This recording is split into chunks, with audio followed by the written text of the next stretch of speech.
Hi hello welcome to Shravana health tips. Life spring hospital Kukatpally branch gynaecologist doctor Shailaja మేడంతో ఉన్నాము. Hi madam. Hi Shravani, నమస్తే. నేను doctor Shailaja, life spring hospital Kukatpally branch gynaecologist. Madam, delivery తర్వాత అందరికి పొట్ట ఎక్కువగా వస్తుంది అంటున్నారు, అది ఎలా తగ్గించుకోవాలి మేడం? ఆఫ్టర్ డెలివరీ నార్మల్గా ప్రెగ్నెన్సీ 9 months మనం బేబీని క్యారీ చేస్తుంది మదర్, కాబట్టి స్కిన్ అంతా కూడా దాని కొలాజన్ లెవెల్స్ అన్ని తగ్గి లైక్ స్ట్రెచ్ అయిపోతుంది అనమాట. సో స్కిన్ అంతా లాక్స్ అయిపోతుంది. సో వన్స్ బేబీ రాగానే అంత టమ్మీ అంతా కొంచెం లాక్స్ అవ్వడము, లూజ్ అనిపించడము, పొట్ట కొంచెం ఎక్కువ కనిపించడం లాగా ఉంటుంది. So first 3 months feeding mother ప్రాపర్గా మంచి బ్యాలెన్స్ ఫుడ్ తీసుకోవాలి. లైక్ ప్రోటీన్ ఫుడ్ అంటే ఎక్కువగా ప్రోటీన్ ఉన్న ఫుడ్ తీసుకోవాల్సి ఉంటుంది. అండ్ ఎక్కువ వాటర్ తాగాలి, ఒక 12 to 15 గ్లాస్ ఆఫ్ వాటర్ తాగాల్సి ఉంటుంది. సో దీనివల్ల మదర్కి ఫీడింగ్ మంచిగా వస్తుంది అండ్ తన బాడీలో ఉన్న వేస్ట్ మెటీరియల్స్ అన్ని ఎక్స్క్రీట్ అవ్వడము, తర్వాత వెయిట్ లాస్ అవ్వడం కూడా స్టార్ట్ అవుతుంది. సో ఎంత ఫీడ్ చేస్తే మదర్కి కూడా అంత మంచిగా వెయిట్ లాస్ అనేది ఉంటుంది. అండ్ తన సైకిల్స్ కూడా లేట్గా రావడం, లైక్ పీరియడ్స్ రాకుండా కూడా హెల్ప్ చేస్తుంది బ్రెస్ట్ ఫీడింగ్ అనేది. అండ్ ఈ పొట్ట తగ్గడానికి ఫస్ట్ 3 months మదర్ ఏం చేయకూడదు, ఫీడింగ్ మదర్ ఏం చేయకూడదు, జస్ట్ బ్యాలెన్స్ ఫుడ్ తీసుకోవాలి ప్రాపర్గా. అండ్ ప్రాపర్ డైట్ మంచిగా తీసుకుంటే సరిపోతుంది. 3 months తర్వాత they should do some exercise, అంటే యాబ్స్ కానీ లేదంటే కొన్ని ఎక్సర్సైజ్ చెప్తాం మదర్స్కి, ఆ ఎక్సర్సైజ్ చేసుకోవాల్సి ఉంటుంది.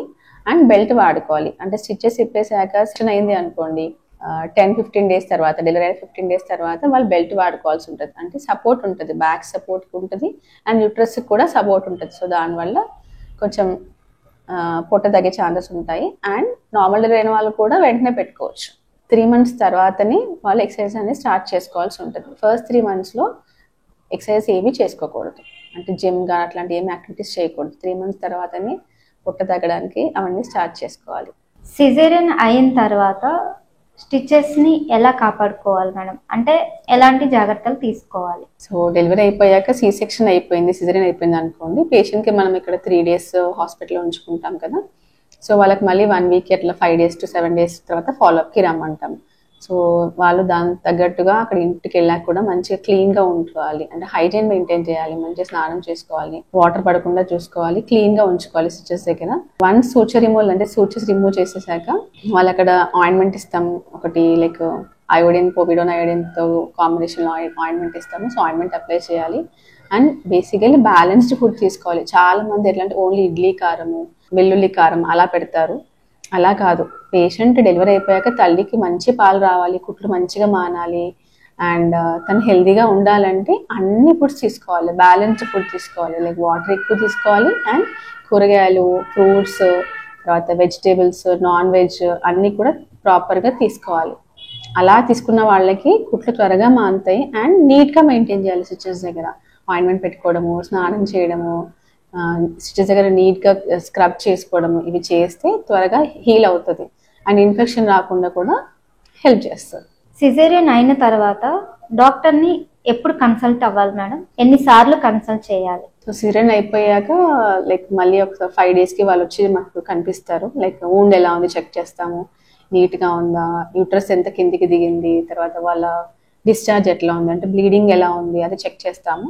ఇవన్నీ నార్మల్ ఉన్నాయనుకోండి, సో పేషెంట్ అంతా హెల్దీగా ఉంది, పేషెంట్కి ఏం కాంప్లికేషన్స్ లేవు, లైక్ బీపీ లేదు, షుగర్ లేదు ఆర్ ఎనీ అదర్ కాంప్లికేషన్స్ లేవు అనుకోండి, పేషెంట్ మళ్ళీ 1 monthకి రమ్మని చెప్తాం. సో ఈ 1 monthలో పేషెంట్కి మనం ఐరన్ ట్యాబ్లెట్స్, కాల్షియం ట్యాబ్లెట్స్, తర్వాత ఫీడింగ్ ఫుడ్ గురించి అన్ని ఎక్స్ప్లెయిన్ చేస్తాము. ఆఫ్టర్ 1 month మళ్ళీ ఒకసారి రమ్మని చెప్పి వాళ్ళ వూండ్ ఎట్లా ఉందో డిస్కస్ చేస్తాము, చూస్తాము అండ్ వాళ్ళ డైట్ గురించి మాట్లాడతాము అండ్ బేబీ ఫీడింగ్ ఎలా ఫీడ్ చేస్తుంది. అండ్ ఫస్ట్ 7 daysకి ఫస్ట్ చెకప్ వచ్చినప్పుడు కూడా వి టెల్ దెమ్ అంటే how to feed the baby, అంటే లాచింగ్ గురించి, తర్వాత ఫీడింగ్ గురించి ఏమైనా డౌట్స్ ఉంటే క్లారిఫై చేస్తాం. సో సెకండ్ చెకప్ ఎప్పుడు అంటే 1 month అయ్యాక. సో 1 month అయ్యాక after delivery they have to come back. వాళ్ళకప్పుడు మనము ఏం జాగ్రత్తలు తీసుకోవాలి, నెక్స్ట్ పొట్ట తగ్గడానికి ఏం జాగ్రత్తలు తీసుకోవాలి, ఎక్సర్సైజ్లు ఏం చేసుకోవాలి ఆఫ్టర్ 3 months తర్వాత. అండ్ కొందరు మళ్ళీ మదర్ ఇన్ లాకి వెళ్ళడము అలా ఉంటుంది, కాబట్టి వాళ్ళకి కొన్ని టిప్స్ చెప్తాం. అండ్ కాంట్రసెప్షన్ అంటే పిల్లలు కాకుండా మళ్ళీ నెక్స్ట్ వెంటనే ప్రెగ్నెన్సీ రాకుండా ఏమేమి ప్రికాషన్స్ తీసుకోవాలి. సో దానికోసం ఏమేమి మెథడ్స్ ఉంటాయి, అంటే కొన్ని 2-3 మెథడ్స్ ఉంటాయి which we commonly tell the patients. అవి వాళ్ళకి కొన్ని డీటెయిల్స్ ఇస్తాము, వాళ్ళ గురించి కొంచెం ఐడియా ఇస్తాము. సో దట్ మళ్ళీ 3 months తర్వాత వాళ్ళు మళ్ళీ ప్రెగ్నెన్సీ రాకుండా ఏం జాగ్రత్తలు తీసుకోవాలని చెప్తాను. Thank you ma'am. Thank you Shravani. మీకు ఏమైనా డౌట్స్ ఉంటే కామెంట్ రూపంలో తెలియచేయండి. Please like, share and subscribe Shravana health tips. Shravana health టిప్స్ని ఇన్స్టా అండ్ ఫేస్బుక్లో కూడా ఫాలో అవ్వండి. Please like, share and subscribe our Shravana health tips.